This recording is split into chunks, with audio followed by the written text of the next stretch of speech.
శ్రీ ఎర్ని దుర్గా మహాకాళీ భైరవ్ అభిరామ్ గురు భవానీ భూతప్రేత పిశాచ నివారణ నరకోశ దృష్టికోశ నివారణ వ్యాపారాభివృద్ధి కొరకు గృహదోష గ్రహదోష నివారణ కొరకు కళ్యాణ దోష నివారణ సంతాన దోష నివారణ స్త్రీల శారీరక సమస్యలు మానసిక సమస్యలు చెడుపు చిళ్లంగా తీయుట దంపతుల మానసిక సమస్యలు భూమి యొక్క సమస్యలు ఆరోగ్య సమస్యలకు నాటు వైద్యం వాస్తు జ్యోతిష్యం గృహమునందు శాంతి హోమం అఘోరి పూజలు చేయుదురు మరిన్ని వివరాలకు ఈ క్రింది నంబర్లకు సంప్రదించండి. నమస్కారం, న్యూస్ బులెటిన్ కి స్వాగతం. నా పేరు సుమలత. వార్తల ముందుగా హెడ్లైన్స్.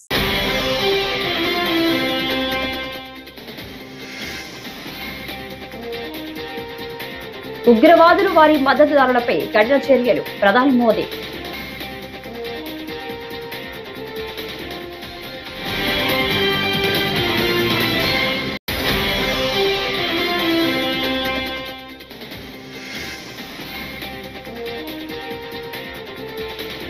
ఏపీకి స్వర్ణయుగం రాబోతుంది, ఎమ్మెల్యే విష్ణుకుమార్ రాజు.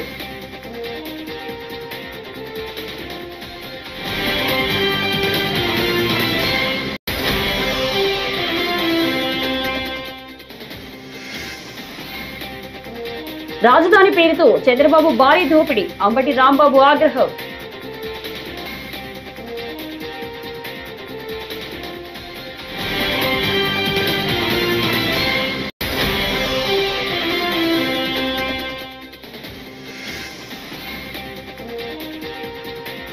జనం గుండెల్లో దాచుకున్న ప్రజా రాజధాని అమరావతి, మంత్రి లోకేష్.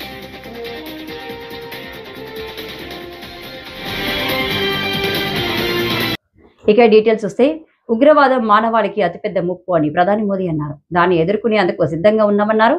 అంగోలా అధ్యక్షుడు జువా లోరెన్సోతో మోదీ భేటీ అయ్యారు. అనంతరం మీడియాతో మాట్లాడారు. పహల్గాం దాడి నేపథ్యంలో సీమాంతర ఉగ్రవాదంపై భారత్ చేస్తున్న పోరాటానికి అంగోలా మద్దతు పలికింది. ఉగ్రవాదులపై వారికి మద్దతు ఇచ్చే వారిపై కఠినమైన చర్యలు తీసుకోవడానికి మేము కట్టుబడి ఉన్నామని మోదీ పునరుద్ఘాటించారు. आमंत्रित किया है।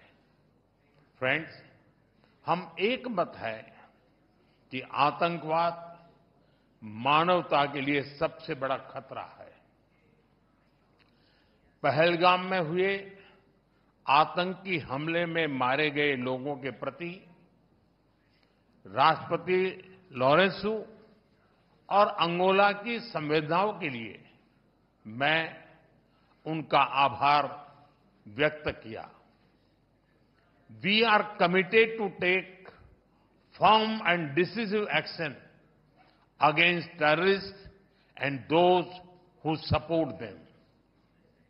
We thank Angola for their support in our fight against cross border terrorism. Friends, 140 crore भारतीयों की ओर से मैं अंगोला को अफ्रीकन यूनियन की अध्यक्षता के लिए शुभकामनाएं देता हूं. అమరావతి పునఃప్రారంభ వేడుక మహోత్సవం విజయవంతం కావడం పట్ల భాజపా నేతలు సంతోషం వ్యక్తం చేశారు. ఏపీకి స్వర్ణయుగం రాబోతుందని ఎమ్మెల్యే విష్ణుకుమార్ రాజు అన్నారు. అమరావతి ఏపీ రాజధాని అని స్పష్టం చేశారు. ఏపీని అన్ని విధాలా ఆదుకుంటామని రాష్ట్ర ప్రజలకు భరోసానిచ్చిన ప్రధాని మోదీకి వారి కృతజ్ఞతలు తెలిపారు. ఇంగ్లీష్ మీడియా ఛానల్లో డిప్యూటీ సీఎం పవన్ కళ్యాణ్ గారు ఒక స్టేట్మెంట్ ఇచ్చారు. ఏమని? ముస్లింస్ అందరూ కూడా ఉగ్రవాదులే. దీనికి మీరేమంటారు? ఆయనకి నేనేంటంటే, పవన్ కళ్యాణ్ గారికి కన్సిస్టెన్సీ ఉండదు. ముస్లింలే దేశభక్తులు అంటాడు, ముస్లింలే ఉగ్రవాదులు అంటాడు. మళ్ళా ఈ రకంగా కన్సిస్టెన్సీ లేనటువంటి స్టేట్మెంట్స్ పవన్ కళ్యాణ్ గారు ఇవ్వటం సర్వసాధారణం. ఆయన ఒక చిన్నపిల్లోళ్ళు అంటాడు. అందుకనే మన మోడీ గారు చాక్లెట్ కూడా ఇచ్చాడు. ఆయన కన్సిస్టెన్సీ ఉండదు. ఆయన ఎప్పుడు ఏ మాట మాట్లాడతాడో తెలియదు. ఇది నా అభిప్రాయం. నేను ఇంతకుముందు అనేక సందర్భాల్లో చెప్పి, ఆయన రాజకీయాలకు పనికిరాడరా బాబు అంటే మా వాళ్ళు అందరూ ఎగబడి ఓట్లు వేశారు. ఇప్పుడు కానీ తెలుసుకుంటారు. నేను చేసేది ఏముంది? ఓకే.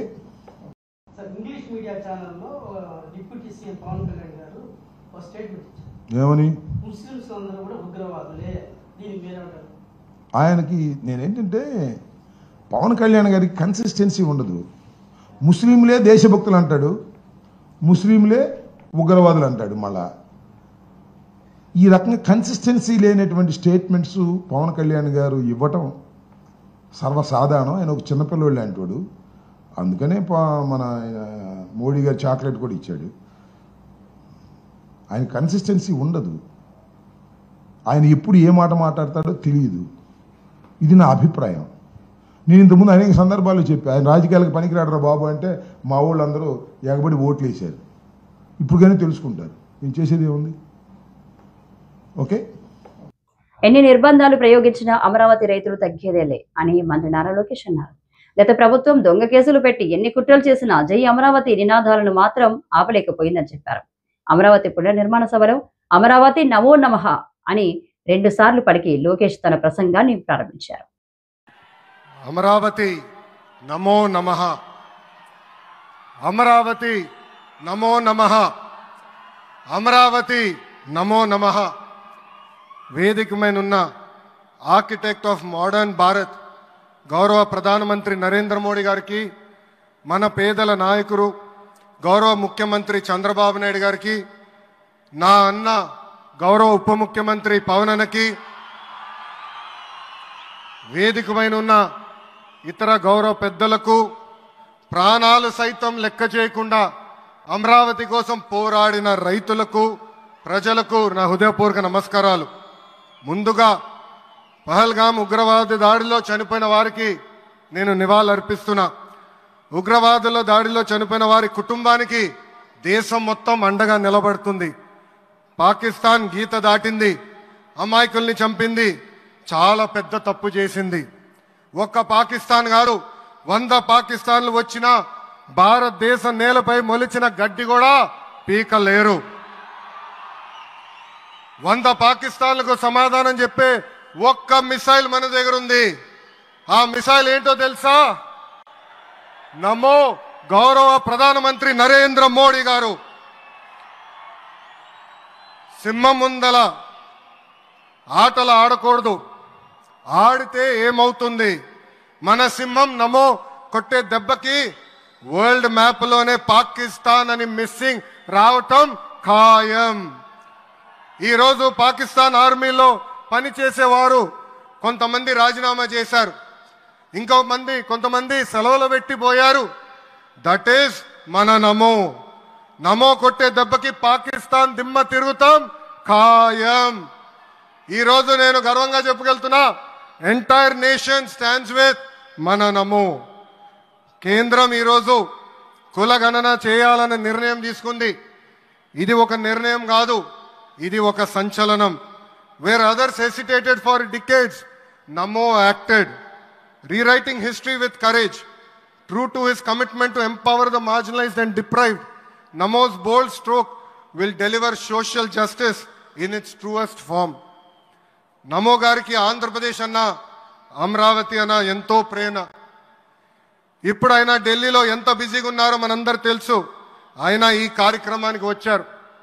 2024 ఎన్నికల్లో ప్రజలు ఎన్డీఏ ప్రభుత్వానికి 94 సీట్లు గెలిపించారు. అందుకే మన ప్రధాని నమో గారు ఆంధ్రప్రదేశ్ కోరిన అన్ని కోరికలు తీరుస్తున్నారు. మొన్నే విశాఖపట్నానికి వచ్చి railway zone, NTPC green project, Nakkapalli bulk drug park కి నిధులు కేటాయించారు. ఏకంగా విశాఖపట్నం ఉక్కు ఫ్యాక్టరీని కాపాడారు. ఇప్పుడు అమరావతికి వచ్చి నిధులే కాదు పనులు కూడా ప్రారంభించబోతున్నారు. మనం ఒకసారి గతం కూడా గుర్తు చేసుకోవాలి. 2014లో రాష్ట్ర విభజన జరిగింది. కట్టుబట్టలతో మెడబట్టి మన బయటికి గెంటేశారు. ఎక్కడి నుంచి పరిపాలించాలో తెలియని పరిస్థితి. కానీ మన సిబిఎన్ గారికి సంక్షోభాలు కొత్త కాదు. ఒక పక్కన సంక్షేమం, మరో పక్కన అభివృద్ధి చేసి చూపించారు. అందరి ఆమోదం తెలిపిన తర్వాతనే అమరావతి రాజధానిగా ప్రకటించారు. రైతులు చేసిన త్యాగం వల్ల ఈ రోజు అమరావతి సభ సూపర్ సక్సెస్ అయిందని బీజేపీ ఎమ్మెల్యే ఆదినారాయణ రెడ్డి అన్నారు. శనివారం ఆయన మాట్లాడుతూ ఏపీకి కొత్తగా 7 ఎయిర్పోర్టులు రాబోతున్నాయి. కనివిని ఎరగని రీతిలో అమరావతి నిర్మాణం ఉంటుంది. మునుపెన్నడూ లేని విధంగా రాష్ట్ర అభివృద్ధి పనులు జరుగుతున్నాయి. సూపర్ 6 పై మాట్లాడే అర్హత జగన్ కు, షర్మిలకు లేదు అని అన్నారు. ఉన్నప్పటికీ ఈ జగన్ రెడ్డి, ఈ ముస్కరుడు ఆంధ్రప్రదేశ్ను అన్ని రకాలుగా సర్వనాశనం, ముఖ్యంగా అమరావతిని, పోలవరాన్ని దీన్ని గాడిలో పెట్టడానికి రీస్టార్ట్ కార్యక్రమం ఆ రోజు 10 ఏళ్ల కిందట స్టార్ట్. 2015లో ఇదే అమరావతికి చాలా హేళనగా మాట్లాడారు. ఏం చేశాడు అని దాన్ని దృష్టిలో పెట్టుకొని 15లో మరియు ఈరోజు 10 ఏళ్ల తర్వాత రీస్టార్ట్ 25, దాన్ని మరొక 3 నెలల్లో ఫైనల్ చేసే బాధ్యత కూడా మా మోడీ గారిదే. ఈ విషయాన్ని స్పష్టంగా చెప్పినాడు. ఎన్ని వేల కోట్లైనా మేము ఆంధ్రప్రదేశ్ను వికసిత ఆంధ్రప్రదేశ్గా, వికసిత భారత్లో భాగంగా చంద్రబాబు నాయుడు గారి యొక్క ఆధ్వర్యంలో మాత్రమే ఈ ఆంధ్రప్రదేశ్ బాగుపడుతుంది. గతంలో ఆయన గుజరాత్ సీఎంగా ఉన్నప్పుడు ఉమ్మడి ఆంధ్రప్రదేశ్కు ముఖ్యమంత్రిగా ఉన్న చంద్రబాబు నాయుడును గమనించిన తర్వాత ఏ విధంగా మాట్లాడడం, మా అమిత్ షా గారు పిలిచి స్పెషల్గా నేను కూడా దానిపైన డ్రైవ్ చేస్తామనడం, అందులో భాగమే వరుస అరెస్టులు. ఇది ప్యాలెస్ కూడా తగులుతుంది. ఇద్దరు కలిసే ఇది ఏర్పాటు. వివేకానంద కేసు కొలికొచ్చింది, పాత కేసులు కొలికొచ్చినాయి. ఆ పార్టీ 00 కాబోతుంది. మా పార్టీ బలపడబోతుంది, మా ఎన్డీఏ బలపడబోతుంది. జగన్మోహన్ రెడ్డికి అటెండెన్స్కు ఆహ్వానం పలికిన గయా, బెంగళూరు గయా. అసలు మొహం చాటేసినాడంటే అర్థం బలహీనత, భయం, తప్పు చేసినాడు కాబట్టి. అది కూడా అసెంబ్లీకి రాడు, బయట మాత్రం ఉగదంపుడు. ఇప్పుడు నేను ఇంతకుముందు కూడా చెప్పింది, పరీక్ష హాల్లో పరీక్ష రాయకుండా బయట హాల్లో రాస్తే అది ఎట్లా చెల్లదో. ఆపరేషన్ థియేటర్లో ఆపరేషన్ చేయకుండా బయట ఆపరేషన్ చేస్తే ఎట్లా హాస్పిటల్ పరంగా ఎట్లా చెల్లదో. ఇప్పుడు కూడా తను పారిపోవడం అందుకు నిదర్శనం. కాబట్టి ఇక షర్మిలమ్మ ఆలోచన, జగన్ రెడ్డి ఆలోచన, వాళ్ళ మధ్య గ్యాపు, వాళ్ళ ఆదాయాల కోసం, వాళ్ళ వ్యవహారాల కోసం ఎన్నెన్నో మాటలు. అవి చెల్లుబాటు కాదు, చెల్లని రూపాయలు, అవుట్డేటెడ్. రాష్ట్ర ప్రజలకి 1% కూడా ఇంకా డౌట్ అనేది ఉండకూడదు. కానీ దురదృష్టం ఏంటంటే మొన్న ఇక్కడికి వెళ్ళినప్పుడు, సభా ప్రాంగణంకి వెళ్ళినప్పుడు కొంతమంది రైతులు అంటే ఎంత జగన్మోహన్ రెడ్డి గారు వాళ్ళ మనసుల్లో ఇబ్బందికరమైన పరిస్థితులు తీసుకొచ్చారంటే ఆ ఫోబియా నుంచి ఇంకా బయటికి రాలేనటువంటి పరిస్థితి కొంతమంది రైతుల్లో చూడటం జరిగింది. సార్ ఇప్పుడు ఇంకా కంటిన్యూగా వస్తుంది కదా సార్, అమరావతి కదా రాజధాని అని చెప్పి వారు మళ్ళీ క్వశ్చన్ వేయటం జరిగింది. అమరావతి ఆంధ్ర రాష్ట్ర రాజధాని, ఇంక దాంట్లో తిరుగులేదు. మేము మొదటి నుంచి కూడా చెప్తున్నాము. మళ్ళీ ప్రధానమంత్రి గారు ఆంధ్రప్రదేశ్ అభివృద్ధికి కూటమి ప్రభుత్వం కట్టుబడి ఉందని, రాష్ట్ర ప్రగతికి భుజం కాస్తామని ప్రధాని నరేంద్ర మోదీ హామీ ఇచ్చారు. ఆంధ్రప్రదేశ్ను అధునాతన ప్రదేశ్ మార్చే శక్తి అమరావతికి ఉందని ఉద్ఘాటించారు చంద్రబాబు. పవన్ మనమే ఇది చేయాలి, మనమే చేయగలం అంటూ ఉత్సాహపూరితంగా ప్రసంగించారు. ఇంద్రలోక రాజధాని పేరు అమరావతి, ఇప్పుడు ఆంధ్రప్రదేశ్ రాజధాని అమరావతి. స్వర్ణాంధ్ర నిర్మాణానికి ఇది శుభ సూచిక. స్వర్ణాంధ్ర విజన్ కు అమరావతి శక్తినిస్తే వికసిత్ భారత్ కు స్వర్ణాంధ్ర బలమవుతుంది అని ప్రధాని పేర్కొన్నారు. గురువారం రాష్ట్ర సచివాలయ సమీపంలో ఏర్పాటు చేసిన భారీ బహిరంగ సభలో అమరావతి రాజధాని పునర్నిర్మాణ పనులతో పాటు వివిధ కేంద్ర ప్రభుత్వ ప్రాజెక్టులకు ఆయన వర్చువల్ గా శంకుస్థాపన ప్రారంభోత్సవాలు చేశారు. ఈ సందర్భంగా పలుమార్లు తెలుగులోనే మాట్లాడారు.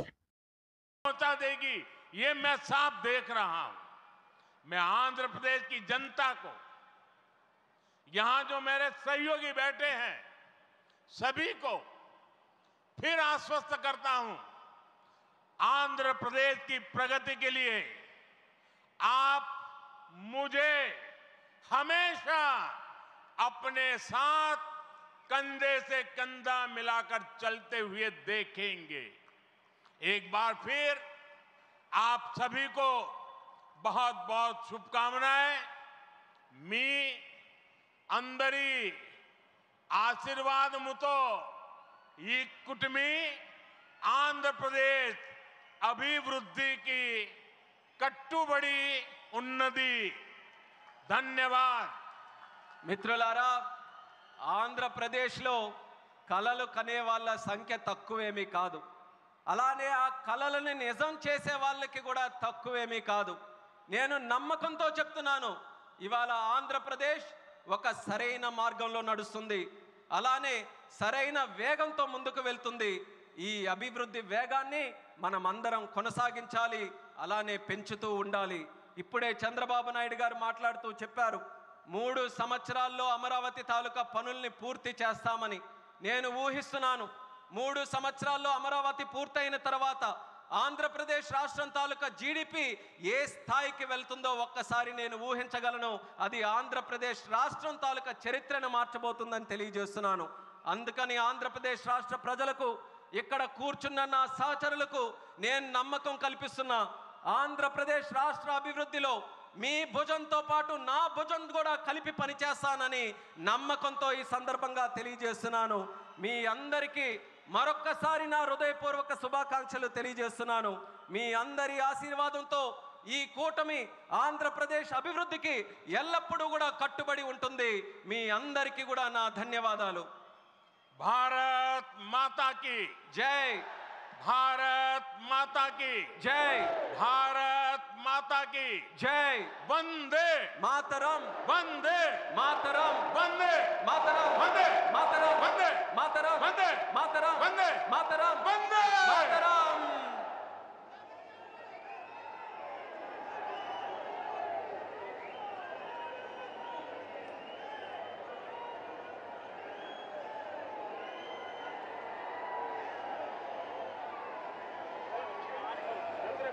భారత్ వియత్నాం దేశాల మధ్య ఆధ్యాత్మిక సామరస్యాన్ని బలమైన సాంస్కృతిక సంబంధాన్ని పెంపొందించేలా వియత్నాం బౌద్ధ విశ్వవిద్యాలయంలో ఉత్సవపూర్వకంగా బుద్ధ భగవానుని అవశేషాల ప్రతిష్ఠ కార్యక్రమం జరిగిందని పర్యాటక సాంస్కృతిక సినిమాటోగ్రఫీ మంత్రి కందుల దుర్గేష్ పేర్కొన్నారు.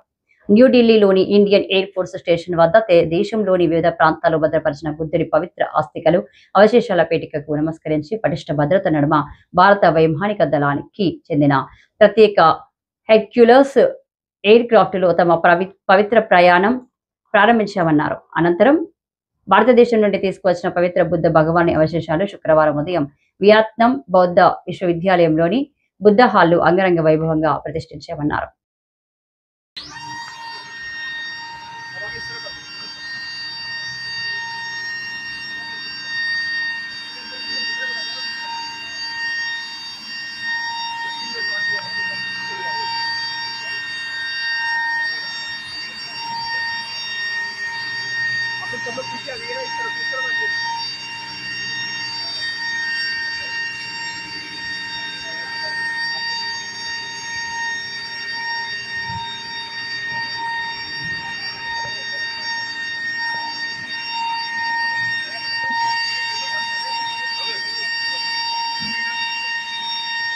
రాష్ట్రంలో అధికారంలో ఉన్న కూటమి ప్రభుత్వం సూపర్ 6 హామీల అమలులో ఘోరంగా విఫలమైందని, తల్లికి వందనం 18 నుంచి 50 ఏళ్లలోపు మహిళలకు నెలకు 1500 ఇస్తామన్న ఒక్క హామీ నెరవేర్చలేదని ఆంధ్రప్రదేశ్ మహిళా సమైక్య రాష్ట్ర ప్రధాన కార్యదర్శి దుర్గాభవాని తీవ్రంగా ధ్వజమెత్తారు. మహిళా సమైక్య రాష్ట్ర సమావేశంలో పాల్గొనేందుకు రాజమండ్రి వచ్చిన ఆమె శనివారం స్థానిక స్టేడియం వెనుక ఉన్న సిపిఐ కార్యాలయంలో జరిగిన మీడియా సమావేశంలో మాట్లాడారు. 3 సిలిండర్లు ఉచితంగా ఇస్తామని చెప్పి సాంకేతిక ఇబ్బందులు అంటూ అడ్డుపడుతున్నారని, తెల్ల రేషన్ కార్డు లేదని సాకుతో చాలా మందికి ఉచిత సిలిండర్లు ఇవ్వడం లేదని ఆగ్రహం వ్యక్తం చేశారు. అధికారంలోకి వచ్చిన వెంటనే 25 లక్షల ఇళ్లు నిర్మిస్తామని ఇచ్చిన హామీ నెరవేర్చేందుకు బడ్జెట్ నిధులు కేటాయించలేదని మహిళా సమైక్య నిర్వహించిన సర్వేలో రాష్ట్రంలో 45 లక్షల మంది పైగా ఇళ్ల స్థలాలు లేని వారు ఉన్నారన్నారు.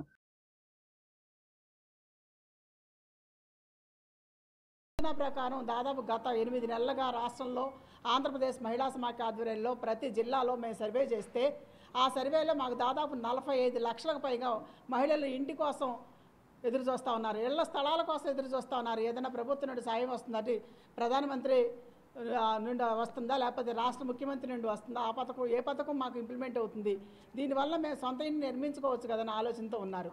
రాష్ట్ర ప్రభుత్వం ఇటీవల కాలంలో క్యాబినెట్లో కూడా నిర్ణయం చేసింది. ఆ నిర్ణయాన్ని ఇంతవరకు ఆచరణ రూపంలో తీసుకురాలేదన్న మాట వాస్తవం. దానికి తగ్గట్టు 2025-2026 బడ్జెట్లో కూడా కేటాయింపులు చూస్తే 20 లక్షల మంది 25 లక్షలు ఇల్లు కడతామని చెప్పారు. మీరు కేటాయింపులు ఎన్ని జరిగినాయి అంటే ప్రతి వాళ్ళకి పట్టణాల్లో 2 సెంట్లు, గ్రామీణ ప్రాంతాల్లో 3 సెంట్లు ఇస్తామని మీరే చెప్పారు. వాళ్ళకి కట్టుకోవడానికి 4 లక్షలు ఇస్తామని మీరే చెప్పారు. ఇవాళ 5 లక్షలు ఇమ్మని మేము డిమాండ్ చేస్తూ ఉన్నాం. మా డిమాండ్ పక్కన పెట్టినాక మీరు ఇస్తానని 4 లక్షలకు కూడా బడ్జెట్లో కేటాయించని చూస్తే ఎంత చూసిన 6,346 కోట్లు కేటాయించారు. అంటే 25 లక్షల మందికి ఈ 6,300 కోట్ల రూపాయలు సరిపోతాయా? అలా కేంద్ర ప్రభుత్వం దేశవ్యాప్తంగా కూడా 10 లక్షల కోట్లు కేటాయిస్తాం బడ్జెట్లో అని చెప్పింది. అది ప్రధానమంత్రి ఆవాస్ యోజన కింద ఇచ్చేది 10 లక్షల కోట్లు. మన రాష్ట్రానికి రావాల్సిన వాటా ఎంత? ఈ వాటాను ఎందుకు తీసుకోలేకపోతున్నారు? నిన్న నరేంద్ర మోడీ గారు అమరావతి పునర్నిర్మాణ శంకుస్థాపనకు వచ్చారు. గతంలో వచ్చారు మొత్త మట్టి నీళ్ళు ఇచ్చి వెళ్ళిపోయారు. నేనేదో పవన్ కళ్యాణ్ గారికి చాక్లెట్ ఇచ్చి వెళ్ళారంట. మేమైతే చూడలా. ఆయన చాక్లెట్లు ఇస్తారో మట్టి ఇస్తారో నీళ్ళు ఇస్తారో మాకు అనవసరం. కానీ ఈ దేశంలో పుట్టిన ప్రతి వాళ్ళకి తినడానికి తిండి, ఉండటానికి ఇల్లు, కట్టుకోవడానికి గుడ్డ కల్పించాల్సిన బాధ్యత ప్రభుత్వానికి అయినప్పుడు ఇవాళ ఇన్ని లక్షల మంది ఆంధ్రప్రదేశ్లో 45 లక్షలకు పైగా ప్రజలు ఇల్లు లేక అలవలక్షణ ఏడుస్తా అటు ఇంటెద్దులు కట్టలేక కుటుంబాలను పోషించుకునే పరిస్థితి లేక ఇబ్బంది పడతా ఉంటే ఇంతవరకు ఆ ఇళ్ల మీద ఎందుకు శ్రద్ధ వహించట్లేదని చెప్పేసి ప్రభుత్వాన్ని మేము నిలదీయదలుచుకున్నాం. ఇప్పటికి అప్లికేషన్లు పెట్టించాం. దాదాపు ప్రతి ఎంఆర్ ఆఫీస్లో కూడా లక్షలాది మంది అప్లికేషన్లు పెట్టారు. ఇవాళ అప్లికేషన్లు వెళ్ళి అవి ఆన్లైన్ చేయలే ఇంతవరకు. ఎంఆర్ వాళ్ళు ఏమో మాకు డైరెక్షన్స్ అయితే ఇంకా పూర్తిగా సర్వే చేయమని రాలేదండి, మేము అన్ని మీకు అట్లా కట్టుకొని రెడీగా కూర్చున్నామని చెప్తున్నారు. అధికార యంత్రాంగం అంతా రెడీగా ఉన్నప్పుడు ప్రభుత్వం నుండి క్యాబినెట్ నిర్ణయాలు చేసినప్పుడు ఆ ఇంప్లిమెంట్ చేయడానికి ఎందుకు ఇంకా చాచేత, ఎందుకు ఇంకా నిర్లక్ష్యం, ఎప్పుడు ఇస్తారు మీరు? ఇచ్చిన వాగ్దానాలు ఎందుకు నెరవేర్చడంలో అశ్రద్ధ వహిస్తారని చెప్పేసి మేము ప్రభుత్వాన్ని అడుగుతా ఉన్నాం. సిపిఐ న్యూ డెమోక్రసీ రాష్ట్ర పార్టీ పిలుపు మేరకు రాజమండ్రిలో వామపక్ష పార్టీలు, ప్రజా సంఘాలు, దళిత సంఘాలు ఆధ్వర్యంలో స్థానిక గోగవరం బస్టాండ్ అంబేద్కర్ విగ్రహం వద్ద ఆపరేషన్ కాగా నిలుపుదల చేయాలని, మావోయిస్టులతో చర్చలు జరపాలని డిమాండ్ చేస్తూ ధర్నా నిర్వహించారు. సిపిఐ న్యూ డెమోక్రసీ సీనియర్ నాయకులు పల్లా వెంకట నాయుడు అధ్యక్షత వహించారు. పౌర హక్కుల సంఘం రాష్ట్ర నేత, సుప్రీంకోర్టు న్యాయవాది నంబూరి శ్రీమన్నారాయణ మాట్లాడుతూ భారత రాజ్యాంగానికి చట్టాలకు విరుద్ధంగా కర్రెగుట్ట ఆపరేషన్ కగార్లో భాగంగా జరుపుతున్నారని ఆరోపించారు. మోడీ, అమిత్ షాల ప్రభుత్వ ఆదేశాలతో కేంద్ర బలగాలు, పారామిలిటరీ బలగాలు కొనసాగుతున్నాయని అన్నారు. రాజ్యాంగ విరుద్ధంగా జరుగుతున్న ఆపరేషన్ కగార్ తక్షణం ఉపసంహరించుకోవాలని డిమాండ్ చేశారు. 2026 మార్చి 31 నాటికి ఈ దేశంలో మావోయిస్టు పార్టీని తుడిచిపెడతామని చెప్పని, చిట్ట చివరి మావోయిస్టుని కాల్చి చంపేదాకా వదిలిపెట్టబోమని ఇలాంటి ప్రకటనలు చేస్తూ ఉన్నారు. ఇవాళ భారత సైన్యాన్ని తన సొంత సైన్యం మాదిరిగా అమిత్ షా, మోడీ వ్యవహారం చేస్తూ ఉన్నారు. ఈ దేశంలో ఒక సిద్ధాంతం మీద, ఆ సిద్ధాంతం పట్ల మీకు వ్యతిరేకత ఉంటే ఆ సిద్ధాంతాన్ని రాజకీయంగా ఎదుర్కోవాలా, ఆ సిద్ధాంతాన్ని సిద్ధాంతంతో ఎదుర్కోవాలా, ఆ సిద్ధాంతంతో పోరాడుతున్న ఆ చుట్టూ ఉన్న రాజకీయ, ఆర్థిక, సామాజిక పరిస్థితులు మార్పు చేసేదానికోసం ప్రయత్నం చేయాలి. అది మానేసి ఒక సిద్ధాంతాన్ని, ఆ సిద్ధాంతాన్ని ఆచరిస్తున్న వ్యక్తుల్ని భౌతికంగా నిర్మూలిస్తామని చెప్పడం అనేటువంటిది ఇది అత్యంత దుర్మార్గమైనది, అత్యంత అప్రజాస్వామికమైన చర్య. దీన్ని మార్క్సిస్ట్ పార్టీ రోజు దేశంలో ముఖ్యంగా అటవీ ప్రాంతాల్లో, ఛత్తీస్గఢ్ లాంటి ప్రాంతాల్లో కేంద్ర ప్రభుత్వం వేలాది మంది, లక్షలాది మంది సైనికుల్ని, సిఆర్ఎఫ్ దళాల్ని మోహరించి ఏరివేత కార్యక్రమం మొదలుపెట్టింది. మావోయిస్టు ఏరివేత. మావోయిస్టులు అనేవాళ్ళు ఉండకూడదు దేశంలో. మావోయిస్టులని ఏరివేస్తామని చెప్పేసి వాళ్ళ కేంద్ర ప్రభుత్వం ప్రకటిస్తూ ఉంది. ఇది లెటర్ రాయడం జరిగింది. న్యూ డెమోక్రసీ వారు ప్రత్యక్షంగా దేశవ్యాప్తంగా కూడా ఆందోళన చేయడం జరిగింది. మళ్ళీ ఈ రోజున న్యూ డెమోక్రసీ పార్టీ అన్ని జిల్లా కేంద్రాల్లో అన్ని సంఘాలను, రాజకీయ పార్టీలను సమీకరించి ఆందోళన చేయమని పిలిపిస్తే ఆ పిలుపులో భాగంగా ఇక్కడ మీరు న్యూ డెమోక్రసీ వాళ్ళు ఆధ్వర్యంలో అన్ని రాజకీయ పార్టీలు ఇక్కడ రావడం జరిగింది, ప్రజా సంఘాలన్నీ కూడా. ఈ దేశంలో ప్రజాస్వామ్యం ఏమైపోయిందని చెప్పేసి ఈ సందర్భంగా ప్రధానమంత్రి మోడీని, హోమ్ మినిస్టర్ అమిత్ షాని మేము ప్రశ్నిస్తున్నాం. రక్షించడానికి ఉన్నటువంటి ప్రధానమంత్రి, హోంమంత్రి వీళ్ళిద్దరు కూడా భారతదేశ పౌరుల్ని హత్య చేయడానికి వీళ్ళు కంకణం కట్టుకున్నారు. దాంట్లో భాగంగానే కగార్ ఆపరేషన్ పేరుతో ఈరోజు ఆదివాసీల్ని హత్య చేస్తూ ఉన్నారు. ఇప్పటికే అనేక మంది ఆదివాసీలను హత్య చేయడం కాకుండా ఆదివాసీ మహిళలను కూడా అత్యాచారాలు కూడా చేస్తున్నారు. పసి పిల్లలను కూడా చూడకుండా చంపి వీళ్ళందరూ కూడా మావోయిస్టులు అనేటువంటి ఒక ముద్రణ వేస్తున్నారు అనేటువంటిది. ఈ వార్తలు ఇంతటితో సమాప్తం. నమస్కారం.